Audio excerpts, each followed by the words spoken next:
तो देखिए, सवाल बड़ा है, कश्मीर का किंग कौन? इसका फैसला तो 8 तारीख को आएगा, लेकिन आज 1 अक्टूबर को तीसरे और आखिरी चरण का मतदान शुरू हो चुका है। 7 जिलों की 40 विधानसभा सीटों पर वोटिंग शुरू हो चुकी है। बिल्कुल, देखिए लंबी लंबी कतारें जो हैं मतदान केंद्रों के बाहर लगनी शुरू भी हो चुकी है। इससे पहले हमने तस्वीर आपको दिखाई भी थी। जम्मू कश्मीर में आज आखिरी फेज के लिए वोट डाले जा रहे हैं। सुबह 7 बजे से वोटिंग की प्रक्रिया शुरू हो चुकी है। देखिए तस्वीर हम आपको दिखा रहे हैं, सुबह 7 बजे की तस्वीर है, जब लंबी लंबी कतारों में लोग नजर आए। और तीसरा फेज कई मायनों में अहम हो जाता है, क्योंकि तीसरे फेज में यह माना जाता है कि यह तय कर लिया जाता है कि आखिर सत्ता की चाबी किसके हाथ में जाएगी। इस बार जम्मू संभाग की बात करें तो 24 सीटों पर मतदान, जबकि कश्मीर संभाग में 16 सीटों पर वोट डाले जा रहे हैं। और जम्मू की सीटें बीजेपी और कांग्रेस के लिए अग्नि परीक्षा है। और इसी बीच अगली बड़ी खबर, जम्मू कश्मीर विधानसभा चुनाव पर प्रधानमंत्री नरेंद्र मोदी का एक्स पर पोस्ट आता है। पीएम ने कहा कि बढ़ चढ़कर मतदान करने की अपील करते हुए लोकतंत्र को सफल बनाने के लिए लोग घर से बाहर निकले, युवा और नारी शक्ति जरूर मतदान करें। जम्मू कश्मीर विधानसभा चुनाव में आज तीसरे और आखिरी दौर का मतदान है। सभी मतदाताओं से अनुरोध किया है पीएम मोदी ने कि वे लोकतंत्र के उत्सव को सफल बनाने के लिए आगे आएं और अपना वोट जरूर डालें। पीएम मोदी कहते हैं कि मुझे विश्वास है कि पहली बार देने जा रहे युवा वोट जो है, साथियों के अलावा नारी शक्ति की मतदान में भी बढ़ चढ़कर भागीदारी होगी। और इसी खबर पर हमारी सहयोगी बारामूला से मीनाक्षी हमारे साथ जुड़ी हुई है। मीनाक्षी, आप लगातार इस पूरे चुनाव को ग्राउंड जीरो से कवर कर रही हैं। आज एकदम आखिरी चरण का मतदान है और सुबह लंबी कतारें भी कुछ पोलिंग बूथ पर हम देख रहे हैं। क्या कुछ आप वहां देख पा रही हैं, भाप पा रही हैं? अगर लोगों से बात हो तो बताइएगा कि किन मुद्दों पर आज मतदान हो रहा है।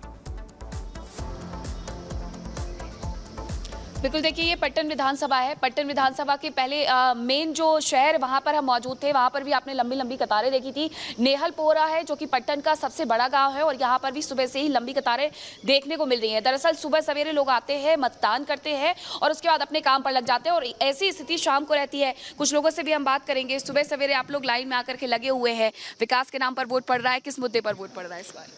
विकास के नाम पर ही पड़ रहा है और यहाँ अमन हो, यहाँ प्रोग्रेस हो, हर शोबे में, हर मतलब फील्ड में यहाँ प्रोग्रेस हो।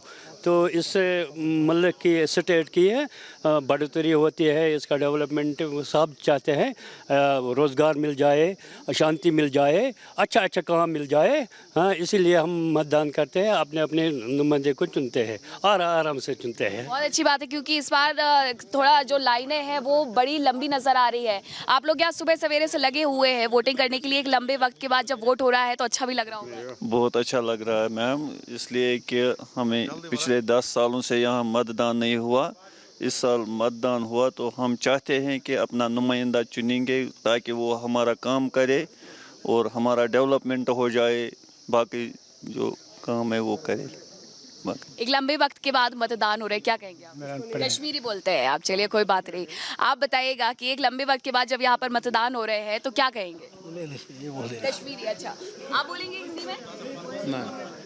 आप बताएंगे? इसको पता, उनको कश्मीरी आती है शायद। हमको भी कश्मीरी आती है। अच्छा चलिए, लेकिन ये बहुत अच्छी बात है जी। मैंने अपना वोट 7:05 डाला। हमने इसलिए वोट डाला 5 अगस्त 2019 को, जो हमारे कॉन्स्टिट्यूशनल राइट्स छीने गई, हम उसको वापस लाने के लिए वोट डाल रहे हैं। हम डेवलपमेंट के लिए वोट डाल रहे हैं। और पिछले 30 सालों से जिसने यहाँ पर राज किया है, जो उसने कोई डेवलपमेंट यहाँ पर इस पटना कॉन्स्टिट्यूंसी में नहीं की, उससे भी हम आज़ादी चाहते हैं। यहाँ पर हम चेंज चाहते हैं। ये वोट जो हमारा है ये तब्दीली के लिए, ये चेंज के लिए, ये बदलाव के लिए वोट है। आपका ये गांव तो सबसे बड़ा गांव है और यहाँ पे बहुत अच्छा लग रहा है देख करके। ये एक लंबी लाइन लगी हुई है। आप लोगों के मुद्दे क्या हैं इस बार के? हमारे मुद्दे ये है, जैसे कि आपको पता है कि हम कश्मीरी है, तो कश्मीरियों के साथ जो अन्याय हुआ, आर्टिकल 370 हमसे छीना गया, आर्टिकल 35A हमसे छीना गया, जिससे कश्मीर की अलग स्टेटस थी। वो स्टेटस ही जब हमसे छीना गया तो हम किसी में हिस्ट्री में भी मौजूद नहीं है। तो हम इसलिए आज वोटिंग बूथ पे आए सवेरे अपना काम काज छोड़ के, क्योंकि हमारा कश्मीर हमें फिर से मिले, क्योंकि हमारा आर्टिकल 370 हमें वापस मिलना चाहिए 35A, क्योंकि हमारे इंडिया डेमोक्रेसी कहती है कि किसी के हक छीनने का किसी को। अब वापसी के लिए वोट, हाँ, वापसी के लिए। डेवलपमेंट का मुद्दा भी यहाँ पर हावी है। हाँ, डेवलपमेंट भी चाहिए, क्योंकि कॉमन सेंस की बात है। जब हमारी हुकूमत बनेगी यहाँ पर, कश्मीरियों की हुकूमत बनेगी, तो हमारी यहाँ डेवलपमेंट हो जाएगी। हमारी एजुकेशन सिस्टम जो है वो भी डेवलप हो जाएगा। हमारा हर एक एवरी एस्पेक्ट जो है वो हमारा वो जो डेवलप हो जाएगा। क्योंकि पिछले 10 सालों से यहाँ पर इलेक्शन नहीं हुए, उस वजह से क्या है, कश्मीर को फ्रूट की सन्नत है और हमारा फ्रूट जो है उसको टैक्स लगाया गया, उस पर इम्पोर्ट बाहर से उन्होंने फ्रूट लाया, महंगाई भी ज्यादा बढ़ गई। तो ये तमाम ऐसे मुद्दे हैं जिस पर आज आप लोग घर से बाहर निकल करके वोट कर रहे हैं। जी हाँ, हम इसलिए वोट डाल रहे हैं कि देखिए पिछले 10-12 साल से जो यहाँ पर जुल्म हो रहा है, उन जालिमों से हम आज़ादी चाहते हैं। मतलब उसमें जो मैं खुल्लम खुला कहूँगा, बीजेपी ने जो यहाँ पर खिलवाड़ हमें साथ किया, हमारा 370-35 से छीन लिया, यहाँ पर जुल्म हुआ, घर घर में इसे लेकर के नाराजगी है। बिल्कुल घर घर में मारदार हो रहा है। यहाँ का मतलब जो हमारे अपने नुमाइंदे होते थे उनको यहाँ से हटाया गया है। यहाँ हिंदुस्तान के बाहर वाले स्टेट से लोग यहाँ कहीं और से जो बाहरी कैंडिडेट्स हैं उनको उतारा गया है। और इसके अलावा क्योंकि मैंने सुना यहाँ पर जो बिजली है, पानी है, सड़कें, उसका भी मुद्दा है। बिल्कुल कुछ है नहीं, पिछले 10 सालों से कुछ हमें मिला नहीं, सब कुछ मतलब बंद कर देगा। हम कश्मीर की सबसे बड़ी डेवलपमेंट जो है वो फ्रूट इंडस्ट्रीज है। उसको यहाँ से जब गाड़ी हम लोड करते थे उसको बीच रास्ते में रोकते थे अंबानी और अडानी के लिए, फिर एक साथ 100, 200, 300 गाड़ियों को छोड़ते थे और बाहर उनका मतलब जो पैसा भी मिलना चाहिए था उस हिसाब से नहीं मिलता था जिस हिसाब से हमारा डेवलपमेंट हो जाए। तो इसलिए हम ये चाहते हैं यहाँ से सोपोर की जो सबसे बड़ी, एशिया की दूसरी सबसे बड़ी फ्रूट मंडी है वो भी लगती है। हालांकि विकास के मुद्दे के साथ कई ऐसे मुद्दे हैं जो इस बार यहाँ विधानसभा चुनावों में हावी नजर आ रहे हैं। लोग खुश भी है, उत्साहित भी है। 10 साल बाद विधानसभा चुनाव हो रहे हैं, क्या कुछ खास है आज अंतिम चरण के, क्योंकि ये मतदान हो रहे हैं। इस रिपोर्ट में आपको दिखाते हैं।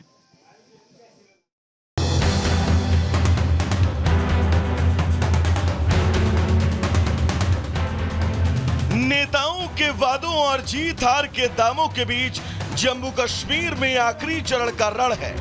वो रण जिसके लिए सभी दलों के नेताओं ने चुनावी प्रचार में अपनी पूरी ताकत झोंक दी, तो दूसरों की खामियों को गिनाने में भी कोई कोर कसर नहीं छोड़ी।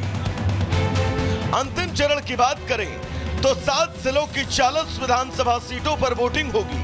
इनमें जम्मू की 24 और कश्मीर की 16 सीटें शामिल हैं। 40 सीटों के लिए 415 प्रत्याशी मैदान में हैं। चुनाव आयोग के मुताबिक तीसरे चरण में करीब 39,18,000 मतदाता शामिल हैं। मतदान की निगरानी के लिए 20,000 से ज्यादा पोल कर्मियों की तैनाती की गई है।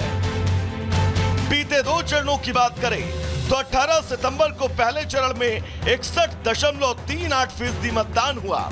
26 अक्टूबर को दूसरे चरण में 57.31% मतदान। अब सबकी नजर आज की वोटिंग पर है।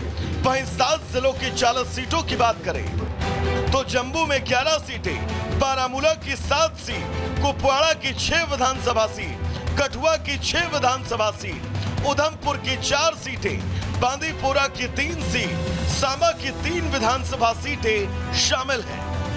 टेरर फ्री और शांतिपूर्ण मतदान सुनिश्चित करने के लिए सभी चुनावी इलाकों में पर्याप्त सुरक्षा व्यवस्था है। सभी मतदान केंद्रों पर वेबकास्टिंग और वाहनों के लिए जीपीएस की व्यवस्था है। जम्मू कश्मीर का ये चुनाव कई मायनों में खास है, जिसमें सबसे अहम अगस्त 2019 में आर्टिकल 370 को निरस्त किए जाने के बाद पहली बार यहां विधानसभा चुनाव हो रहे हैं। आज का कश्मीर बदल चुका है। युवा विकास की बात कर रहा है तो बुजुर्ग पहले के हालातों को याद कर बदलाव को महसूस कर रहे हैं। इस आखिरी चरण के बाद सबकी नजर 8 अक्टूबर पर होगी, जब चुनावी नतीजे सामने होंगे और तभी ये साफ होगा कि 10 साल बाद हुए चुनाव का सिकंदर आखिर कौन बना।